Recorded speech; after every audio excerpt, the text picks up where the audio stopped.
Alhamdulillahi Rabbil Alamin. Wassalatu wassalam ala asyrafil anbiya'i wal mursalin wa ala alihi wa sahbihi ajma'in. Subhanaka la ilma lana illa ma 'allamtana innaka antal alimul hakim. La hawla wa la quwwata illa billahil aliyyil azim. Rabbi shrah li sadri wa yassir li amri wahlul 'uqdatam min lisani yafqahu qawli. Allahumma iftah 'alaina bi futuhil 'arifin bih. Allahumma ja'alna minal ladzina yastami'una al-qawla fayattabi'una ahsana. Allahumma 'allimna mimma jahilna wanfa'na bima 'allamtana wa zidna 'ilman nafi'a ya rabbal alamin. Qala Syekhul Musannif rahimahullah ta'ala wa nafa'na bihi wa bi'ulumi fid dharain. Kita muka surat 25 dalam matan.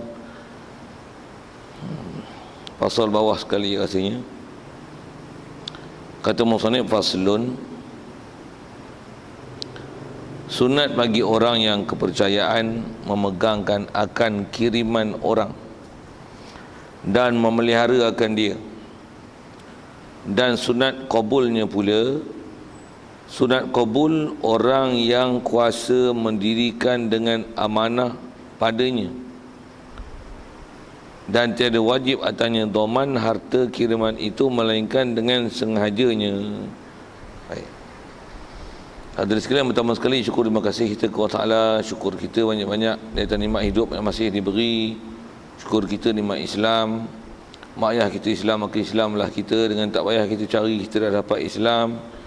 Lebih-lebih lagi syukur kita Allah Ta'ala jadikan hati sanubari kita boleh mengia, membenarkan, menerima apa saja ajaran Nabi kita Muhammad sallallahu alaihi wasallam. Tak ada apa yang kita bangkang, bahkan kita telan semuanya.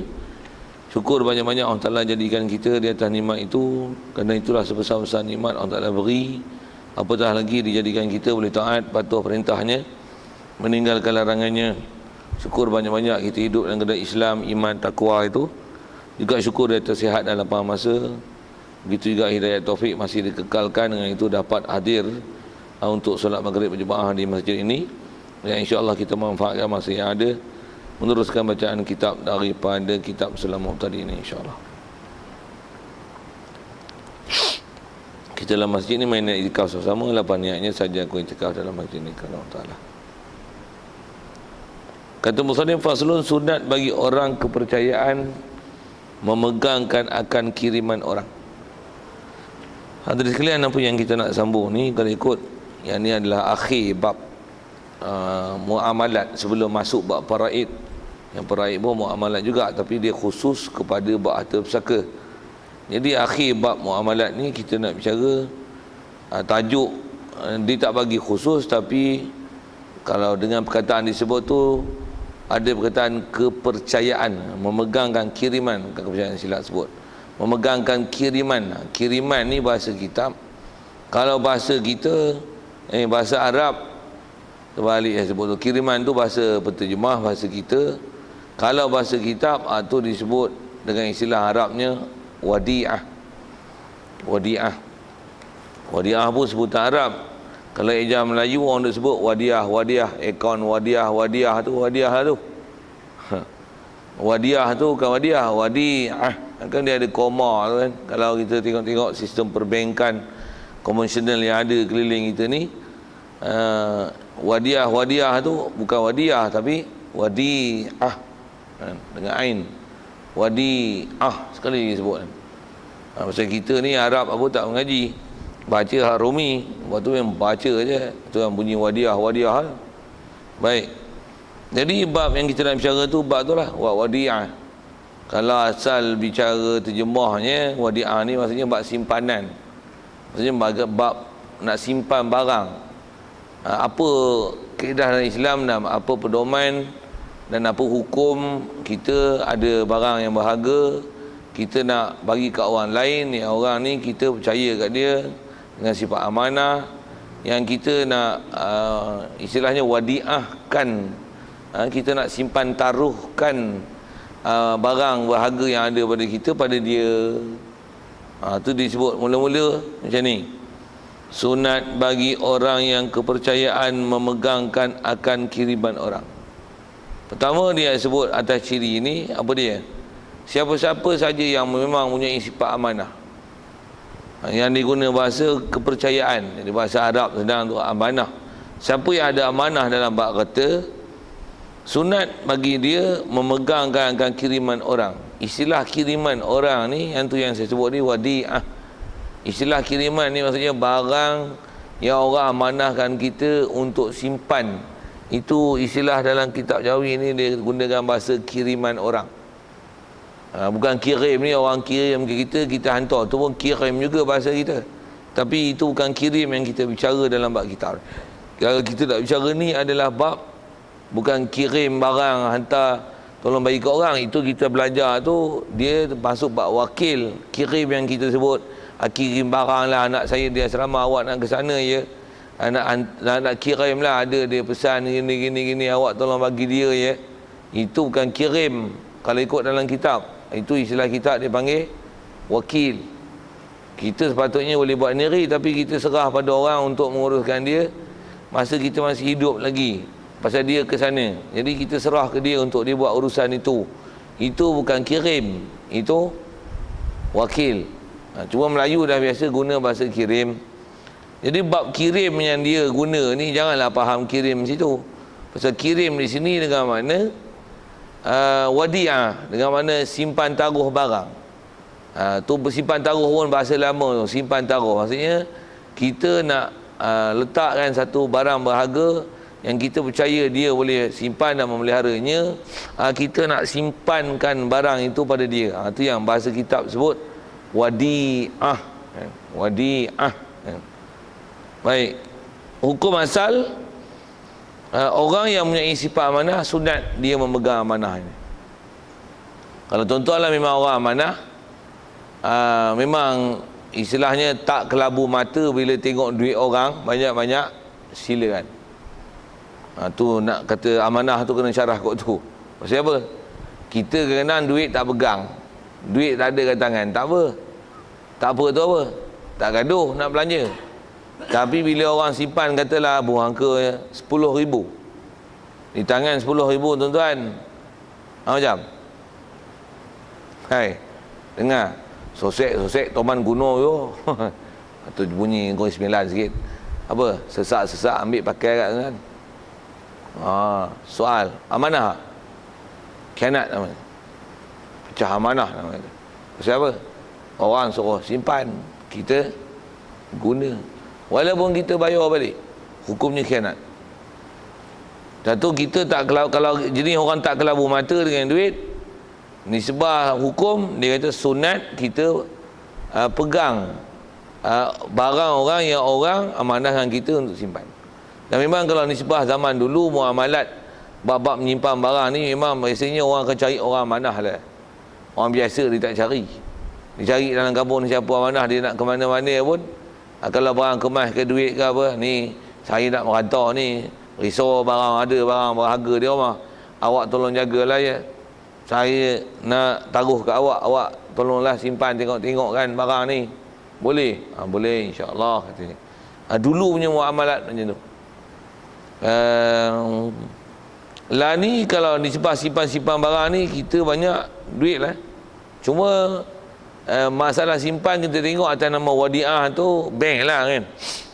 Tu satu hal. Macam mana pun nak sebut gini, cuma zaman kita lah ni dia bukan lebih kepada arah menyimpan, tapi lebih kepada mencari benefit, bujang putih sikit, mencari satu manfaat daripada simpanan. Sehingga kan ada di kalangan kita yang kalau simpan semata-mata tanpa ada apa-apa honorarium daripada pihak bank, bunyi moden-moden sikit lah ni. Tidak ada apa-apa yang nak diberi sagu hati, imbalan daripada pihak bank di atas kita menyimpan. Mampu kita tak simpan. Selalunya gitu. Pasal kita lebih kepada nak mengambil faedah. Macam mana pun yang tu kita ada belajar dah dalam bab mudharabah. Asal kita bicaranya bab nyimpan. Jadi siapa amanah boleh. Macam mana pun asal kita bicara, kalau bank pun memang dia amanah, boleh lah kita nak simpan taruhkan barang ke dia. Sama ada simpan taruh tu emas ke perak. Perak dia tak mau. Emas bank perak tak mau kan. Dia tak mau. Tambah kereta buruk tak mau. Geran tanah tak apa. Itu pun atas nama cagar. Cagar-cagar kita bicara dapat cagar dulu. Tapi atas kata nak simpan, mas dia simpan. Lagi apa? Duit dia simpan. Perak tak mau. Jam tangan, handset tak ada. Mau dia pakai je. Pasal benda tu begitu mudah susut nilai. Berbanding dengan emas, begitu juga wang ringgit lah. Okay. Asal nak sebut, itulah benda-benda yang selalunya orang simpan. Jadi macam mana pun asal saya menyambikan tu, saya kata zaman lah ni orang lebih kepada arah untuk istilah melabur, nak dapatkan daripada simpanan itu satu keuntungan. Macam mana pun atas kita bicara kitab ni, kita bicara bab simpan aja.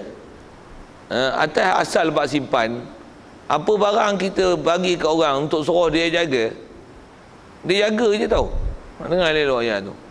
Asalnya bila suruh dia jaga je tau. Dia tak boleh belanja. Itulah baru amanah. Kita bagi kat dia 10,000, suruh dia simpan, dia belanja. Tapi bila kita minta bayar esok, minta semula, dia boleh bagi. Tapi duit yang kita bagi tu dia belanja. Itu namanya khianat. Benda tu takkan boleh buat mengikut kaedah fiqh, melainkan dengan izin daripada pihak yang menyimpan. Kalau katalah bank lah ni telah menjadi satu adat dan kebiasaan dia, memang kita akan kata ginilah, tak ada bank yang siapa-siapa yang menabung dalam apa-apa akaun di pihak dia, nama ada akaun pelaburan ke, akaun simpanan emas ke, simpanan wadiah biasa ke, akaun semasa ke, tak kira lah apa-apa akaun. Soal lah, setakat tuan-tuan yang pengetahuan lah, dia orang bekukan duit tu simpan terperuk ke ataupun dia akan istilahnya belanjakan untuk manfaat sesuatu. Jawab. Tiber. Lagi sedap bahasa Ustaz. Tiber tu. Tiber kan. Best cantik ayat tu. Jadi dia orang belanja. Tak ada. Kita bagi taruh tu, pakai terus. Latur tak. Tambah kita taruh 10,000 bohpay tu. Orang tu minta buat keluar duit 20,000. Duit kita ada tiber. Bahasa tiber tu. Jadi maksudnya, kalau atas kata muamalat dia memang gitu lah. Kita pun sedia maklum lah. Sikit soal. Duk taruh lagi tak duit kat dia? Taruh. Taruh tu satu boleh tak? Kita izin tak? Kita pun memang kata macam ni. Nak belanja pun belanja lah. Tapi aku minta duit mesti bagi. Jolok-jolok mesti bagi. Kalau masalah jolok kan. Kalau masuk dalam bank counter apa pun, kita minta memang dia bagi. Ada benda yang kadang kita nak minta banyak, dia kena limit lah. Yang ni kena sign ni lah, jumpa bos lah, apalah. Kalau banyak-banyak sampai 50,000 buat keluar, dia ada syarat lah. Masuk 50,000 tak apa. Keluar 50,000 pasal itu security dia. Macam tu kot bahasanya. Serta dia ramai pelanggan. Jadi dia nak jamin bahawasanya yang mengeluarkan duit tu ialah memang ahlinya. Pasal memang banyak berlaku keterisan lah, apa-apa tambah-tambah model lah ni. Jadi dia punya ciri-ciri keselamatan tu agak besar apabila mengeluarkan duit wang dalam amount yang kapasiti yang agak besar. Macam tu kot bahasanya. Jadi macam mana pun asal kita bicara atas nama simpan barang ni, simpan saja. Dia tak boleh guna. Tapi kita simpan, dia guna. Dan kita tahu memang dia guna. Kita pun kata tak apalah. Boleh ke simpan? Jawab. Boleh lah weh. Pasal apa? Dah kita bagi. Serupa lah macam kita bagi kat dia, suruh dia simpan. Ni duit saya 10,000, awak tolong simpan. Macam ni lah. Saya suruh awak simpan. Tapi kalau ada awak nak guna ke apa ke, pakailah. Tapi bukan bagi tau.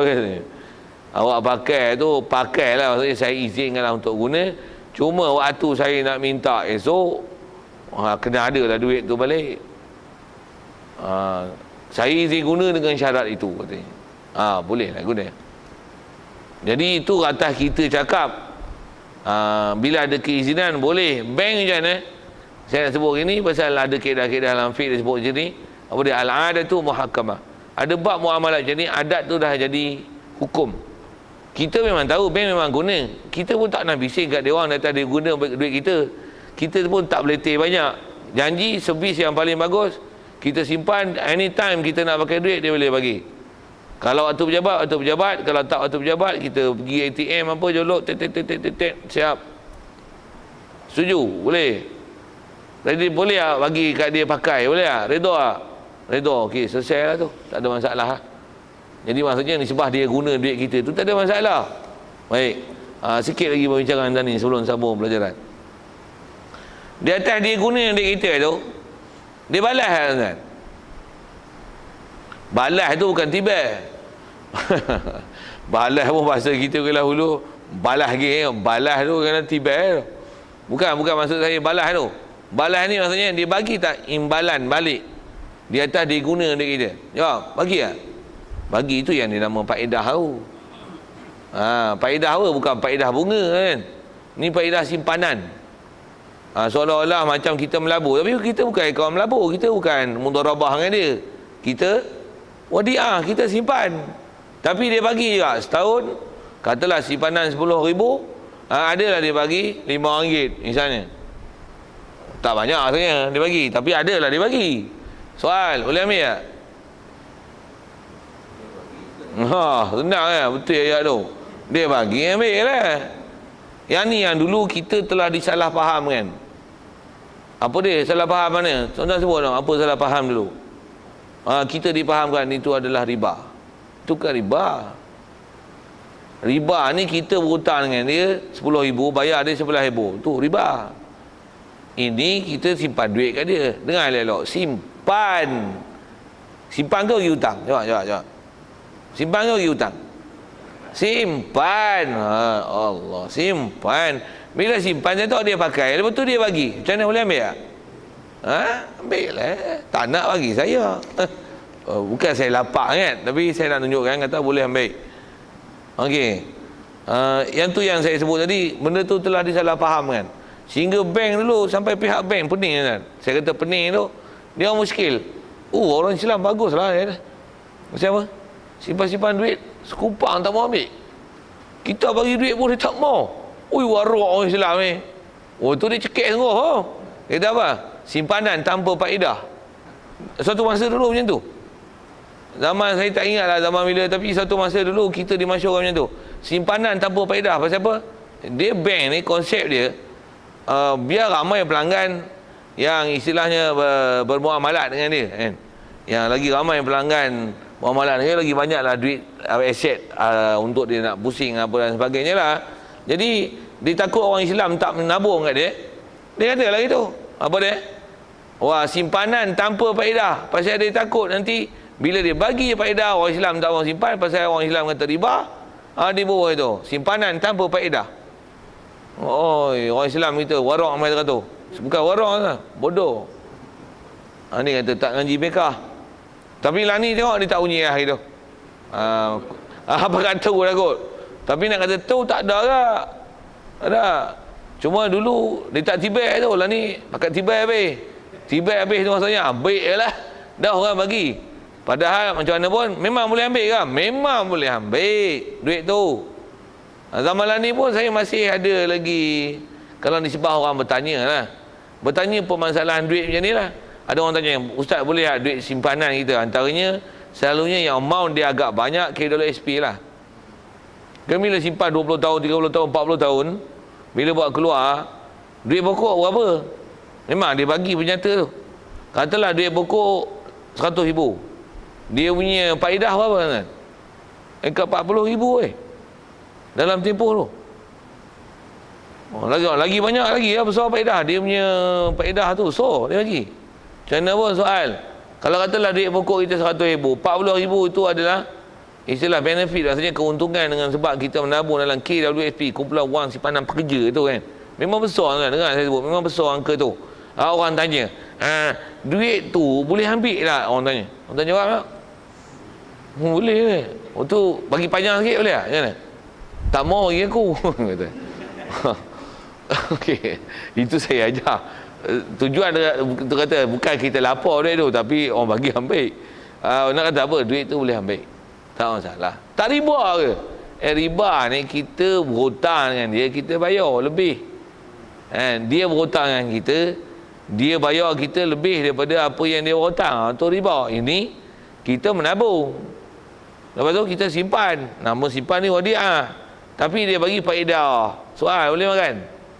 Apa kaedah dia?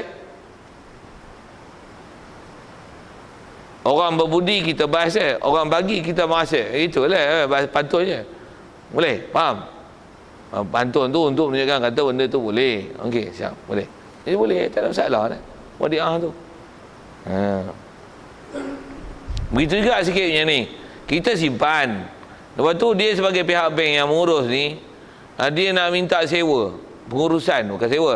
Bayaran pengurusan. Setahun dia minta RM10. Pasal apa? Tolong simpan duit kita dan pengurusan pembanking lah, buat akaun apalah untuk dia. Istilahnya pengurusan lah. Dia minta RM10. Soal, boleh tak dia ambil? Dah dia minta, bagi. Tak setuju simpan bank lain. Tapi memang dia nak minta, dia kena khabar. Pasal asalnya nama simpan. Simpan boleh ambil tak? Bayaran apa-apa. Tak boleh lah. Kalau upah boleh. Yang ni dia charge atas nama upah lah tu. Kalau atas nama kos perkhidmatan apa, atas kata kita punya tabungan dalam akaun kita tu, setahun dia ambil RM10 katalah gitu. Itu adalah istilahnya upah dia pengurus, upah dia simpan. Itu kot bahasanya. Atas kata jalan dia ambil tu. Cuma kaedah dia, asalnya buat simpanan ni dia tak boleh ambil apa-apa bayaran. Nama pun tolong simpan. Nama pun tolong simpan. Kita dah izin dia bagi pakai, tu dah tak apa. Macam mana pun dah bagi izin pakai tu pun kalau ikut dah nasib baik dah, bagus dah. Lepas tu dia nak minta bayaran lagi. Hak dia. Dia minta, kita rela bagilah. Jadi saya saja sebut benda-benda yang keliling kita dulu. Apa dia yang mana boleh tak boleh. Okey, siap. Jadi di atas katalah kita tak setuju di atas apa bayaran dia ambil dan sebagainya, tak setuju, cari bank lain, simpanlah kat bank yang kita suka. Itu kalau bank. Habis tak ada, simpan bawah bantal. Ataupun buat tilam. Bubuhan tilam. Apalah seumpama itulah, maksudnya taklah simpan ke bank, pegang di tangan lah. Cuma kadang-kadang zaman ni orang takut. Saya kata apa? Takut apa? Orang bukan tahu kita ada duit. Kadang-kadang tengok selekehnya duit banyak. Kadang-kadang naik kereta mencedih, duit tak ada. Saya sebut tu. Awak lain tak ada nak mencedih. Awak naik mencedih buruk je pun. Tapi nampak ustaz naik mencedih. Nampak macam gah besar je, duit banyak. Duit tak ada. Apa cerita ni? Nak cerita kata nak ambil cas tu lah. Jadi di atas kata dia nak ambil cas tu, itu di atas muamalatnya. Kalau kita setuju, bayarlah. Okey, siap situ. Jadi kalau kata tak setuju, kita nak simpan sendiri, simpanlah. Cuma janganlah khabar ke orang. Aku ada simpan duit kat rumah 40,000. Kau jangan royak, jangan cerita ke orang tau. Nanti bahaya pula kat aku. Ya Allah, ada pula macam tu. Diam, sudah lah. Kita simpan emas ke apa ke dalam rumah, mana orang tahu. Sudah, siap. Atau ada orang takut dah simpan emas. Takut lah. Dan kau takut tu pasal kau cerita ke orang. Orang bakal tahu, takutlah. Lagi orang masuk rumah. Ini rumah buka pintu terlapang. Tengok pun buruk je. Dia kata, buat apa? Semua barang recycle lah dalam tu. Katanya. Sikitlah dengan bahasa-bahasa itu. Jadi di atas kita, hak kita, sama ada kita jumpa orang amanah ke tak jumpa orang amanah ke, kita setuju tak setuju, itu atas kita untuk kita nak menyimpan pada siapa yang kita nak simpan. Okay. Jadi kalau bank pun ikut bank mana nak simpan lah. Sikit lagi soal bab ni. Masih umum bab muamalat. Kita simpan kat Maybank, kita punya duit halal. Duit Maybank ni buat misal Maybank tu kan. Pasal itu antara bank yang masyhur lah, popular di Malaysia ni, yang pengurusan dia agak baik kan. Maybank simpan. Soal, duit kita halal. Duit Maybank semua halal ke? Ada juga haram, ada yang haram jadah weh. Bopi dengan bahasa itu kan, lawak sikit lah. Macam mana pun nak kata gini, boleh ke kita simpan duit halal kita campur dengan duit yang haram dah haram jadah? Boleh ke? Mana kita tahu tu boleh ke? Boleh. Apa hukum dia? Harus. Walaupun kita memang tahu dalam bank tu ada duit halal, ada duit haram. Pasal apa? Kaedah buat muamalat, harus kita bermuamalat dengan orang yang, kalau kita sebut orang dulu, memang kitab-kitab pun dia bahas dulu. harus kita muamalat dengan orang yang duit pada dia ada duit, ada harta yang halal dan haram. Harus. Sama ada dia orang Islam ke dia orang kafir, harus. Kita beli barang dari Cina, Cina duit semua sumber dia haram ke? Ada juga halal. Istilah halal tu dengan syariat kita lah. Ada tanam sayur, ada meniaga, ada juga jual babi, ada juga jual arak, ada juga. Tu boleh ke kita beli barang dia, jual barang kat dia? Jawab. Dengar saya sebut, dah buat sedia dah. Duk buat sedia dah. Memang duk beli jual beli dengan orang yang ada kat dia halal haram. Jadi kat dia ada halal haram, boleh jual beli. Bank pun ada duit dia halal haram, boleh tak duit masuk bank? Soal, ada syubhat tak? Haruh lah namanya. Semua syubhat kuat ke syubhat tak kuat? Tak kuat lah tu pasal haruh. Dia kalau yang memang yakin haramnya ni, memang bank ni duit dia duit haram jadah, tak ada duit lain. Memang bank ni bank judi, bank arak, bank lumba kuda, tak ada bank lain. Maksudnya tak ada sumber lain duit dah. Memang bank ni bank riba, bank arak, bank judi, bank pelacur pergi pasal gitu. Bank lumba kuda. Benda lain tak ada. Kelapa sawit, getah apa tak ada. Haram muamalat yang dia. Jawab, pasal apa haram? Tak ada langsung duit halal. Kalau kita simpan duit halal, ada duit halal, boleh jadi yang kita pakai duit halal, yang dia masuk pun dia guna tempat halal, boleh jadi tak haram. Kita kena tu kaedah kita muamalat yang dipertanggungjawab kita pihak kedua, kita dengan dia. Lepas tu dia dengan siapa, tu bukan tanggungjawab kita.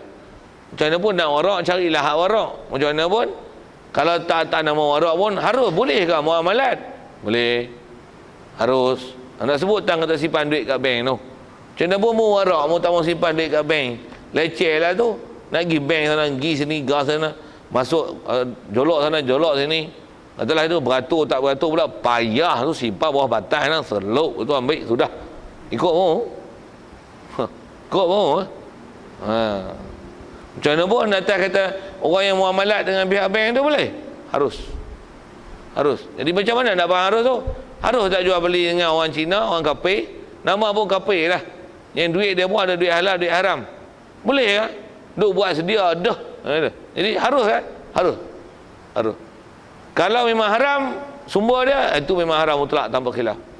Kalau dia ada haramnya lebih banyak daripada hak halal, itu makruh. Kalau memang ada halal dan haram tapi tak tahu banyak mana, itu harus muamalat. Kalau duit dia semua halal dengan yakin, itu paling afdal untuk muamalat. Okey, ambil hukum tu dari segi boleh tak boleh tu. Satu orang tanya, ustaz ni ada akaun dalam bank tak? Ada, bank mana? Maybank. Kena masuk Maybank, duit haram. Macam tu kan? Mengaji bagi betul boleh. Kalau dia kata itu macam mana ni? Tanya ni, mu tak ustaz Mu tak ustaz, okey. Ada tak beli barang kat Cina? Peti air beli kat mana? Kedai Cina ke kedai Melayu? Kedai Cina, mu muamalat dengan duit haram. Boh itu. Boleh faham saya nak kata awak tu? Jadi tak faham, dia tak faham betul lah. Bank tu dia faham haram.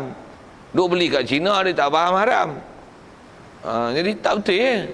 Memang beli kat orang Cina yang ada halal haram kat dia, memang bukan haram, hukum dia harus. Jadi muamalat dengan bank pun hukum dia adalah harus. Bagi betul pula tak. Dia tak betul tu yang jadi sewek, jawapan tak betul tu, dan dia pandang serong bagi orang-orang yang ada menyimpan duit dalam bank. Macam mana pun tak boleh duit dalam bank, bagus tak? Bagus sangat lah. Bagus sangat. Pasal apa? Memang bagus sangat. Bagus macam mana tu? Tak ada langsung campur-campur dalam bak tu. Tapi tengok dia beli lah barang dengan kafir. Dengan orang kafir pun tak beli. Bagus sungguh. Memang orang syubat sungguh, orang berjugur sungguh ni. Jadi orang berkira sungguh. Silakan. Pasal kalau kita belajar bala hadis pun dia ada benda haram, ada jelas. Yang halal pun jelas. Jadi ada halal tu maksudnya harus. Jelas dalam syarak. Tapi ada yang istilah mutasyabihat. Nak elak benda pelik-pelik ni, takut-takut kena terjerumus dalam haram, kaedah dah. Tak usah duk buat lah benda-benda yang duk ragu tu. Kaedah mudah. Ada mudah buat warak tu. Baik, jadi sebut tu baru baca sikit dan kata orang kepercayaan sunat bagi dia menerima barang kiriman orang yang orang nak simpan taruh kat dia. dia menerima simpanan itu, hukum dia sunat dengan syarat dia orang mana. Sekali disebut. Jadi orang manah ni tengoklah kita ni orang kelabu mata tak kelabu mata dengan duit. Tengok. Dan kelabu mata tu kadang bukan duit orang, duit kita pun kadang kita kelabu mata. Kelabu mata tu maksudnya mana? Saya sebut sekali lagi. Kita tak ada duit, tak gaduh pun nak beli macam-macam. Bila ada duit kan dia pantang lah ada duit sikit.